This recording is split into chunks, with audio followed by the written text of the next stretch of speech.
ọwọ́ tẹ Surdiq lọ́ṣogbo ọ̀kadà mẹ́ta ni wọ́n ká mọ́ ọ lọ́wọ́.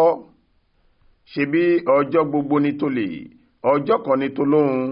ọjọ́ ti pẹ́ tí Surdiq ti máa ń gba ọ̀kadà tí àwọn ẹni ẹlẹ́ni fi ogún ojú wọn rà, ṣùgbọ́n àkàrà rẹ̀ ti tú sépo báyìí. kì í ṣe Surdiq nìkan ló máa ń ṣiṣẹ́ láabi yìí. a gbọ́ pé wọ́n pọ̀ tí wọ́n máa ń já ọ̀kadà gbà lọ́wọ́ àwọn ọlọ́kadà lágbègbè gáréèjì Iléṣà nílùú Òṣogbo ìpínlẹ̀ Ọ̀ṣun. ṣùgbọ́n lọ́jọ́ tí ọwọ́ pálábá wọn yóò ségi nínú ọ̀sẹ̀ tí a wà yìí, àwọn ẹ̀ka tó ń gbógun ti ṣíṣe ẹgbẹ́ òkùnkùn, àwọn ọlọ́dẹ àti àwọn aṣọ́gbó Forest Security Service ni wọ́n jọ ń dọdẹ àwọn oníṣẹ́ ibi káàkiri ìlú Òṣogbo. bí wọ́n ṣe dé gáréèjì Iléṣà ni wọ́n bá Surdiq àtàwọn akẹgbẹ́ rẹ̀ níbi tó mú ìfura dání.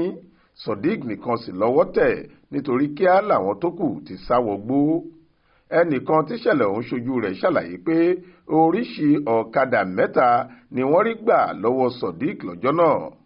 alukoro iléeṣẹ́ ọlọ́pàá lọ́ṣùn Yẹmisí Ọ̀pálọ́lá ṣàlàyé pé iṣẹ́ ti bẹ̀rẹ̀ ní pẹrẹu láti mú àwọn alábàáṣiṣẹ́pọ̀ Surdiq tí wọ́n sá lọ kí gbogbo wọn lè fojú balẹ̀ ẹjọ́ láti lè jẹ́ ẹ̀kọ́ fún àwọn tí wọ́n bá tún hurú ìwà láabi bẹ́ẹ̀ láwùjọ. Florence Babasola ló ṣàkójọ ìròyìn yìí fún iléeṣẹ́ tẹlifíṣàn Aláròye online. Faith Adébọ́lá ló kà á sétí ìgbọ́ yín.